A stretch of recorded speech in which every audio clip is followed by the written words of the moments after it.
So who am I thirsty for?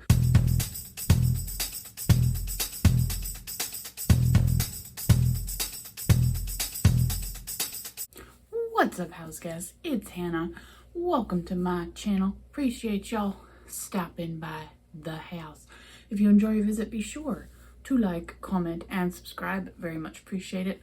Love to see y'all around here, so be sure to click that little red button. I'm going to be doing another League of Legends video, but a little bit of a fun one. My top 5 favorite female backstories of League of Legends is going to be in this video today. I have a lot of League of Legends videos on the channel. I will be sure to leave a playlist below if you would like to go and find something that you might enjoy.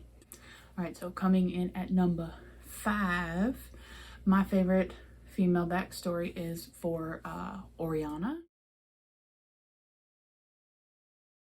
What I think is really cool about her is her backstory essentially is, you know, she was a very average girl working in a clock shop and making things with her father. She was in Piltover. He was very controlling of her, wouldn't let her do a lot of things. But when there was a crisis in Zaun, Orianna wanted to help. He did not want to let her, so she snuck out.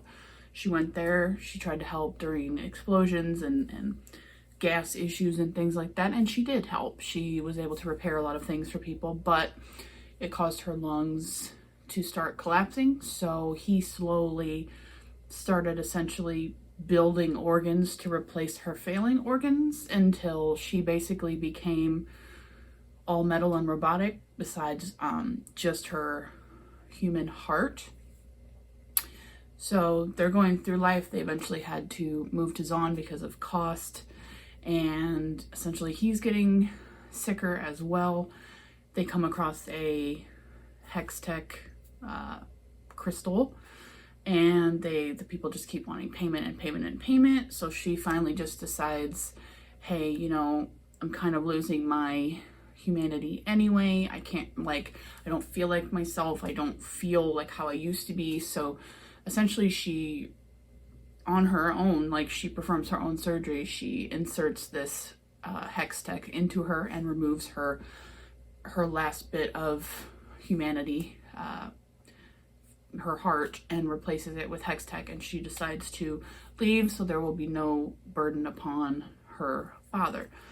I think that is just really interesting. Like, I love how that story comes together. I love how you learn, you know, who she is as even a young person, you know, wanting to be helpful and do what's best. I think that's just really interesting and intricate, and how she kind of became like a figurine like she always built. And I just think that that's like really good, like, world building for that, and like keeping it within the context of like what they do. So she's my number 5.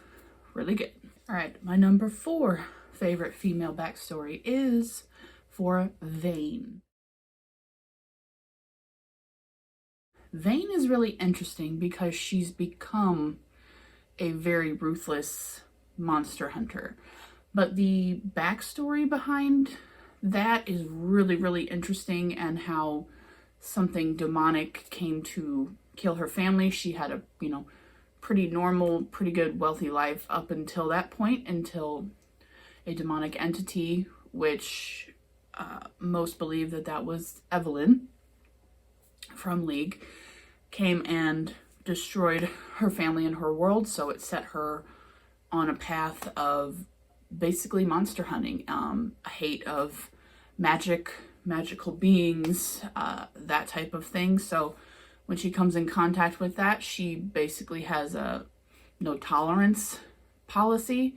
She enlists the help of someone to teach her things about certain magic and what's going on, and she kind of grows a bond with this person, and she starts to become afraid that she might lose this person too.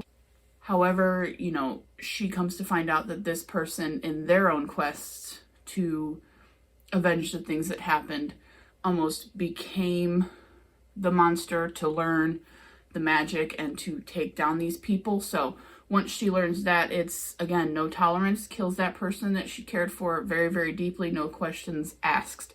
So I think that that really shows the level of hatred and fear she has surrounding this, and just the vengeful nature of it, and just the brokenness of her as a person. And through the things that I've seen of Vane, she's not like totally heartless. She also wants to do the right thing, but she's just so consumed by her hatred of that. And I just find it really interesting, and the connections to Evelyn and that kind of dark thing. So really like that backstory. All right, guys, my third favorite female backstory, Morgana.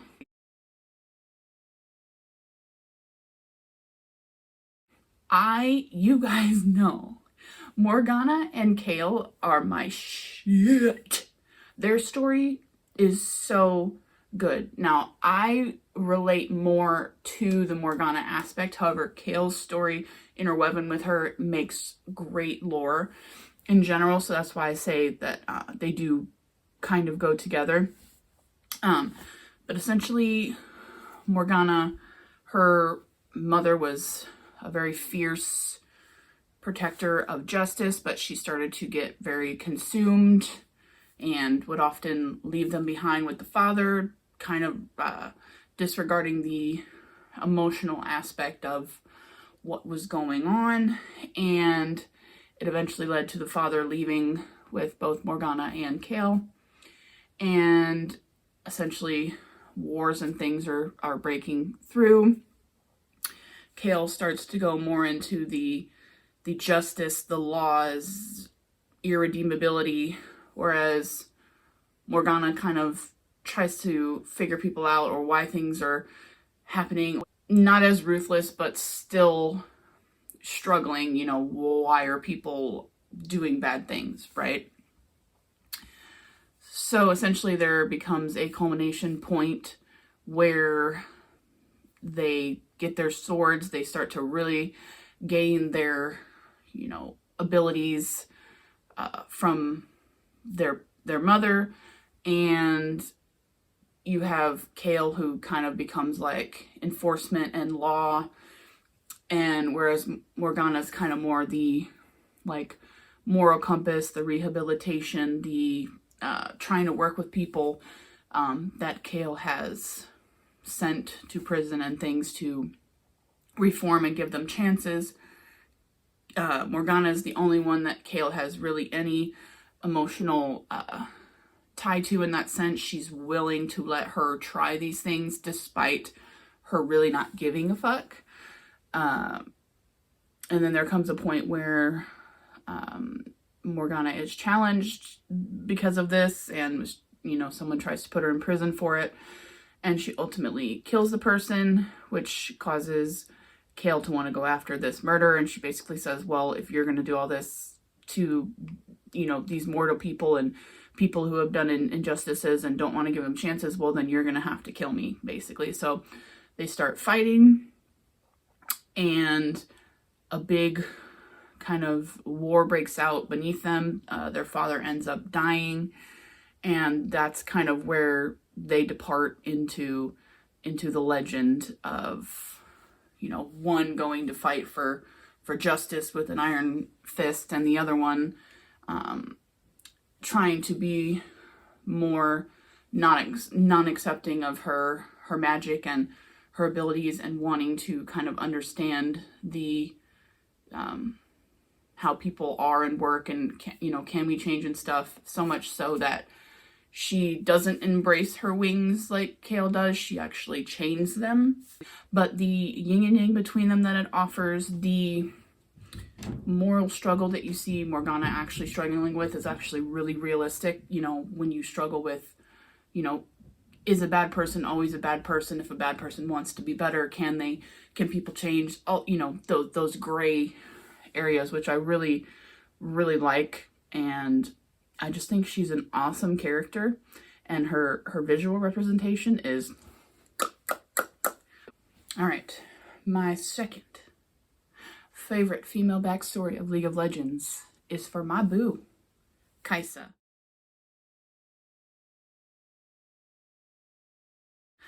I'm sure if y'all have been watching for a little bit and seen some of my League of Legends content, you'll know that I love Kai'Sa. Y'all know I do, okay? I think her story is so interesting, and it's very ongoing, and it trickles out into a lot of other people's stories.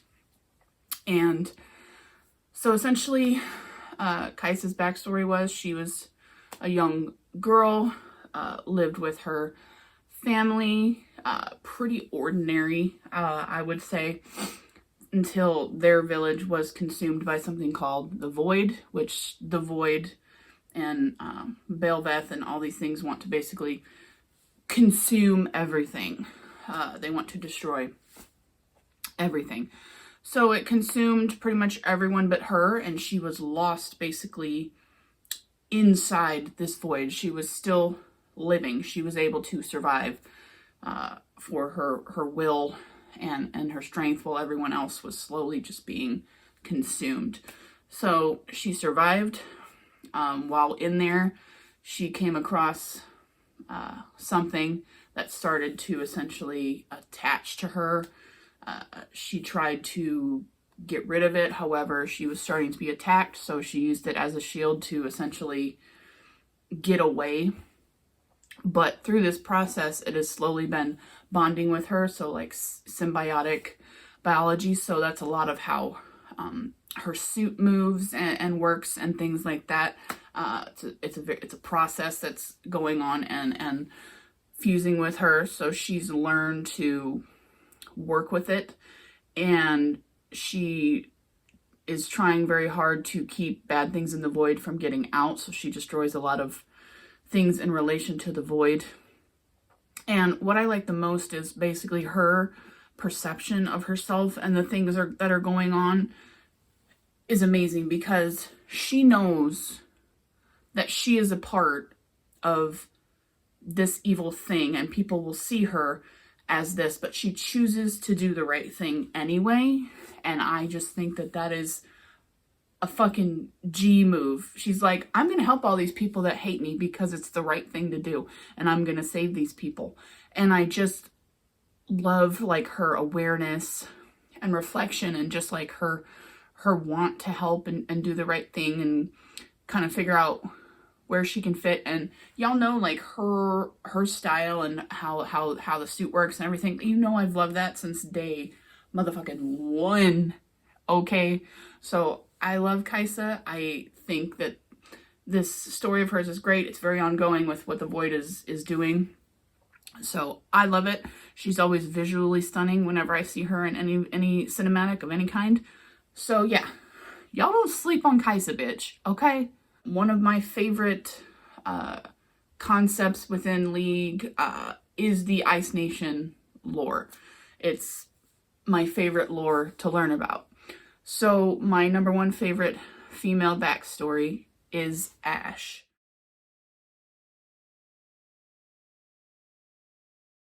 I love Ashe's backstory. While I could argue that Lyssandra's backstory is actually really, really, really good, the reason I enjoy Ashe's is because of how her story progresses, the conflicts that you see that she goes through, the rallying that she goes through, the intelligence that she's showing in situations. Now, let me explain Ashe's backstory to you. So, Ashe grew up in an Ice Nation tribe with her mother. She was really good friends with Sejuani, who they were teenagers at the time, and then Sejuani had, family and a grandmother. There was, I guess, tension between them, so essentially they broke off from each other. Her mother was trying to challenge a lot of things and just became kind of a hard woman, and she ended up choosing wrong, which caused her to die, and basically Ashe had to flee. So she was being hunted. She became a fugitive within the Ice Nation. Now, through her travels, she started coming into contact with other people like her, outcasts, people who didn't necessarily belong to any certain tribe. So then they slowly started creating their own tribe from that she was leading. And she came across essentially a mythical bow that she found preserved in ice, which has to do with Lyssandra's story and the killing of her sisters and the what was left behind by one of the sisters. So she gets to embrace, true ice magic because of this, with her bow and creating ice. And essentially there was that legend in relation to that. So, to get people to, I guess, feel confident in her, she essentially said, yeah, I am this prophecy, even though she doesn't necessarily believe that herself. She's not quite sure what she is, but she wanted to rally the people, and she essentially started creating a tribe of her own, working with clans and tribes that were a little more outcasted or didn't necessarily have, I guess, ties to anything, was just where she ended up meeting Trendemir as well, which would become her husband. And their whole love story is really great and interesting, and how it started off one way and led to something else. And, learning about Ash as a person and how she's more emotionally invested in trying to bring, the Ice Nation together and have it be united, and working for that and the hardships that she goes through. And I don't know, that's the one thing I like more about Ash than the other Ice Nation leaders, is you can see the heart that she has and the want that she has to do certain things and to make things work, whereas the other ones are a little harder and stuck on their own,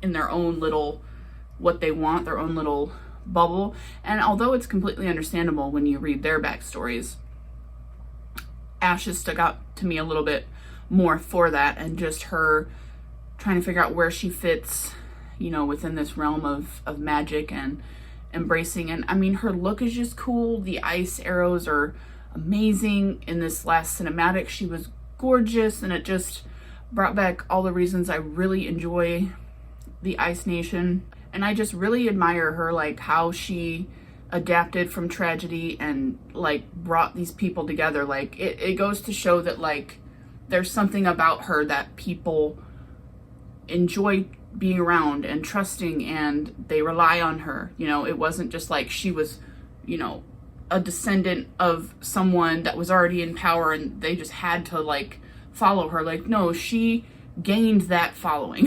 kind of like, Game of Thrones, like Daenerys, like she gained that, right? Until she went fucking cuckoo. But before that, you know what I'm saying? That power, that energy, that Daenerys had, I feel that with Ash too, and her, uniting people throughout the realm. So that is why Ash is my favorite female backstory in League of Legends. Now, obviously, guys, this is my list, my opinion. If you disagree, perfectly fine. I would love to know your top female backstory of League of Legends.